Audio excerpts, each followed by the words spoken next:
নমস্কার, সহজ রান্নায় আপনাদের সবাইকে স্বাগত। আজ আমি আপনাদের কাছে নিয়ে এসেছি এগ পোলাওয়ের রেসিপিটা। এটা খুব সহজ একটা রেসিপি। বাড়িতে যা উপকরণ আছে তা দিয়েই এই রেসিপিটা আপনাদের তৈরি হয়ে যাবে। এই পোলাওটা খেতেও খুব স্বাদ হয় আর ঝটপট আপনারা এটা তৈরি করে নিতে পারবেন।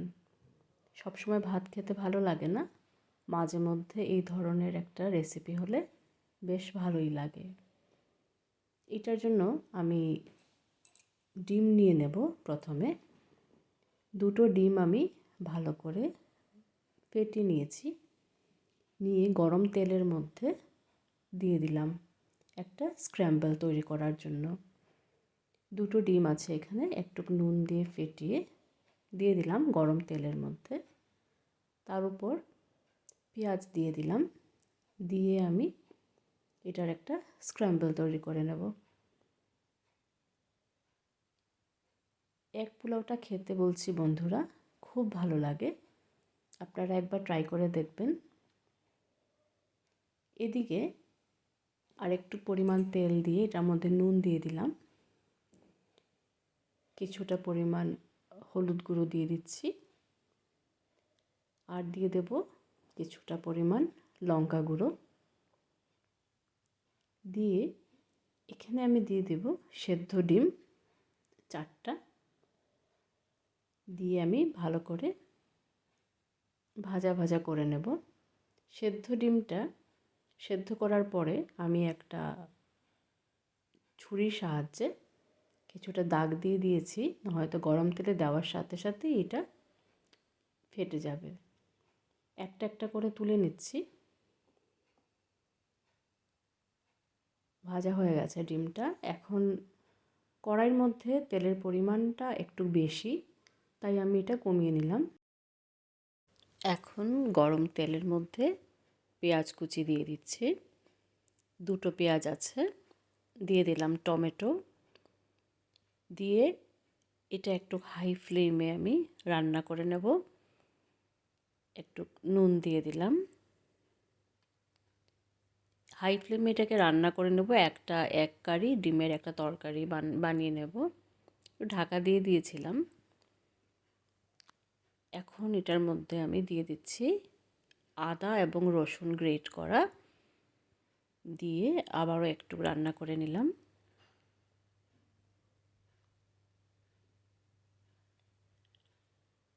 এটা একটা কারি করব, গ্রেভি খুব কম থাকবে, পোলাওয়ের সাথে খেতে বেশ ভালো লাগে। একটু হলুদ গুঁড়ো দিয়ে দিচ্ছি, লঙ্কা গুঁড়ো দিয়ে দিলাম, আর একটু জিরের গুঁড়ো দিয়ে দিলাম, ধনিয়ার গুঁড়ো দিয়ে দিলাম, দিয়ে আবারও নাড়তে থাকবো। ভালো করে কষাতে হবে মশলাটাকে, কাঁচা গন্ধ থাকলে ভালো লাগবে না খেতে। ভালো করে কষাতে হবে যাতে গন্ধটা চলে যায়। ঢাকা দিয়ে রেখে দিয়েছিলাম কিছুটা সময়। এইভাবে রাঁধতে রাঁধতে তেলটা ছেড়ে দেবে। এখন আমি দিয়ে দিলাম এগ মশলা, গরম মশলাও দেওয়া যেতে পারে, আমার কাছে এগ মশলা ছিল, ওটা দিয়ে দিয়েছি। দিয়ে আবারও একটু সময় রান্না করে নিচ্ছি, খুব ভালো করে কষালে ভালো হয়। এখন একটা কাপের মধ্যে 2 চামচ আমি টমেটো সস নিয়েছিলাম, তাতে জল দিয়ে এটা অ্যাড করে দিলাম। দিয়ে এখন ডিম দিয়ে দিলাম, 3টে ডিম আমি দিলাম কারিটা বানানোর জন্য। এগ পোলাওয়ের সাথে চিকেন কষা, মাটন কষা সব কিছুই ভালো লাগে খেতে। আমি আজকে ডিম দিয়ে পরিবেশন করব। মেথি পাতা হাতের মধ্যে ঘষে দিয়ে দিলাম তরকারিটার উপরে। এটা দিলে গন্ধটা খুব ভালো আসে, খেতেও বেশ ভালো লাগে। তরকারিটা আমার তৈরি হয়ে গেল। একটা প্লেটের মধ্যে এটা আমি নামিয়ে নিলাম।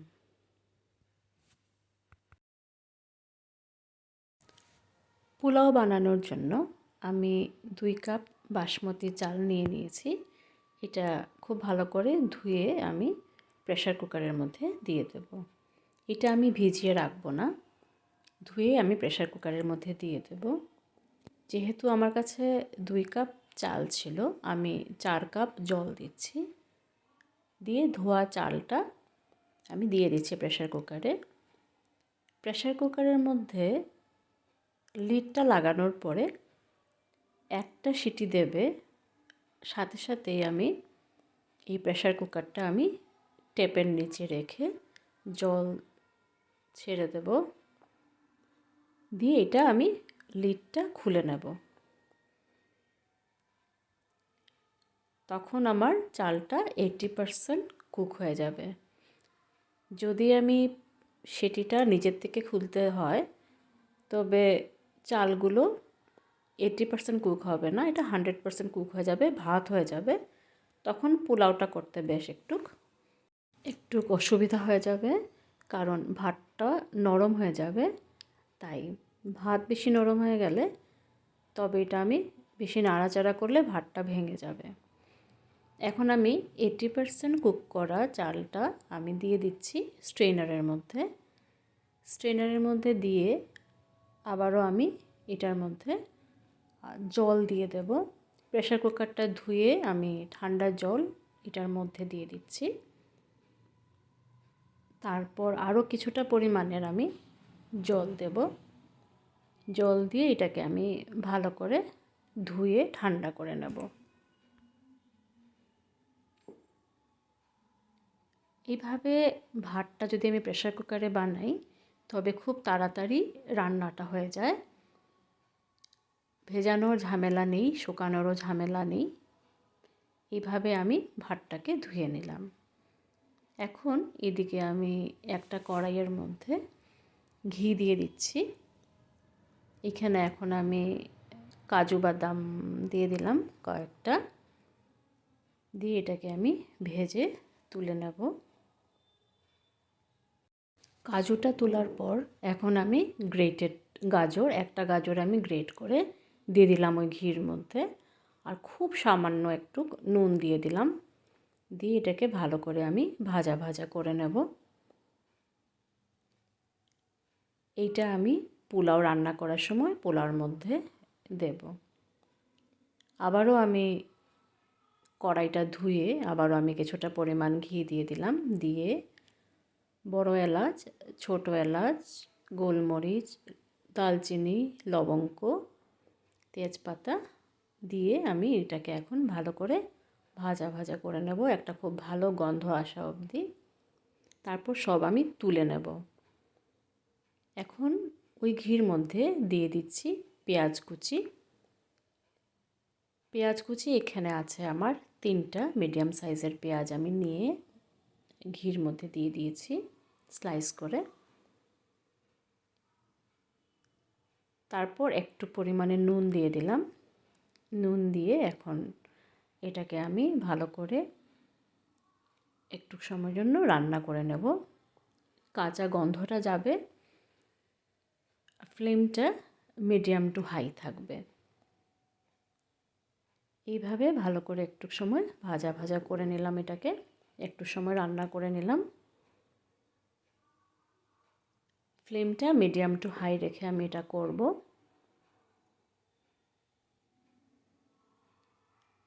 এখন এটা ভাজা ভাজা হওয়ার পরে আমি এটার মধ্যে এখন দিয়ে দিচ্ছি 2টো কাঁচা লঙ্কা। দিয়ে আবারও কিছুটা সময় রান্না করে নেব। বন্ধুরা, আপনারা কোন জায়গা থেকে দেখছেন এই রেসিপিটা একটু কমেন্ট বক্সে লিখবেন। এখন দিয়ে দিচ্ছি আমি আমার 80% কুক করা চালটা দিয়ে দেব এই পেঁয়াজের ওপরে। একবার বলছি বন্ধুরা, ট্রাই করবেন এই রেসিপিটা, আশা করি আপনাদের খুব ভালো লাগবে। দিয়ে দিলাম ভাতটা। এখন পেঁয়াজগুলো নিচের থেকে উঠিয়ে উপরে আবার একটা খুন্তির সাহায্যে এইভাবে আমি নাড়তে থাকবো, যাতে সবগুলো মশলা ভালোভাবে ভাতের মধ্যে লেগে পড়ে। দেখুন ভাতটা দেখতে ভীষণ ঝরঝরে হয়েছে। এটা যদি আমি এখন আমি দিয়ে দিচ্ছি নুন। এখন এই ভাতটা যদি আমি পুরো 100% কুক করতাম তবে এমনটা ঝরঝরে লাগতো না দেখতে। চিনি দিয়ে দিচ্ছি আমি এখানে 5 চামচ, দিয়ে আবারও এটাকে আমি রান্না করে নেব যাতে ভাতের মধ্যে ভালোভাবে নুন আর চিনিটা মিশে যায়। এইভাবে আস্তে আস্তে করে নাড়তে হবে, নয়তো ভাতগুলো ভেঙে যাবে।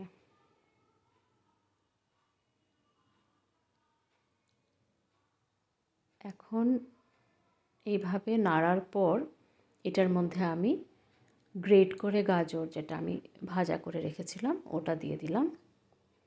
আপনারা চাইলে কড়াইশুঁটি দিতে পারেন। দিয়ে দিলাম, দিয়ে একটু সময় আমি ঢাকা দিয়ে রেখে দেব। 5 মিনিটের মতন ঢাকা দিয়ে রেখে দিয়েছিলাম। এখন আবার ভালোভাবে ভাতের সাথে এই গাজরগুলোকে আমি মিশিয়ে নিচ্ছি।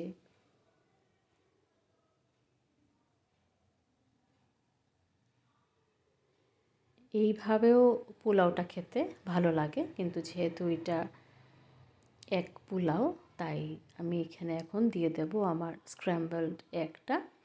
ডিম দুটো ছিল, ভালো করে ফেটিয়ে আমি স্ক্র্যাম্বলড এগ বানিয়ে নিয়েছিলাম। একটা সেদ্ধ ডিম ছোট ছোট করে কেটে এইভাবে দিয়ে দিলাম, দিয়ে আবারও আমি ভালোভাবে ভাতের সাথে সব কিছু এখন মিশিয়ে নেব।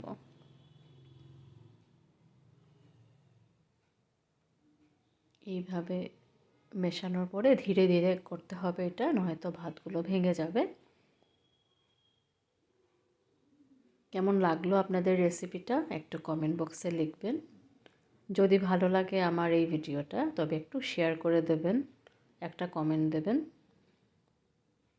এইভাবে নাড়তে থাকতে হবে কিছুটা সময়, যাতে ভাতটাও পুরোভাবে কুক হয়ে যায়। ঢাকা দিয়ে দিলাম, ভাতটাও ভালোভাবে কুক হয়ে যেতে হবে। এখন দিয়ে দিচ্ছি আমি কাজু বাদাম ভাজা, আর দিয়ে দেব আমি এখন কিছুটা পরিমাণে কিশমিশ। কিশমিশটা আমি আগে ভাজা করিনি। কিশমিশটা আমি ভালো করে ধুয়ে আমি দিয়ে দিয়েছি। এখন আবারও আমি এটাকে ভালো করে সব কিছুর সাথে, সব ভাতের সাথে ভালো করে মিশিয়ে নিতে হবে এইভাবে।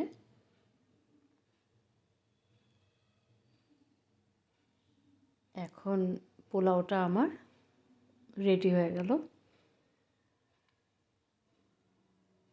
এখন এটা পরিবেশন করার পালা। এই এক পোলাওটা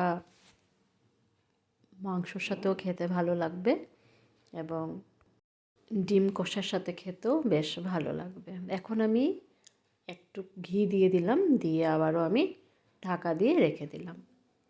এখন আমি পরিবেশন করে নিচ্ছি। দেখুন, দেখতে কিন্তু বেশ ভালো লাগছে এবং গন্ধটাও বেশ ভালো এসছে। এগ কষা বানিয়েছিলাম, ওইটা দিয়ে আমি সার্ভ করে দিচ্ছি। আপনাদেরকে অনেক অনেক ধন্যবাদ এই ভিডিও দেখার জন্য। আপনারা সবাই সুস্থ থাকুন, ভালো থাকুন।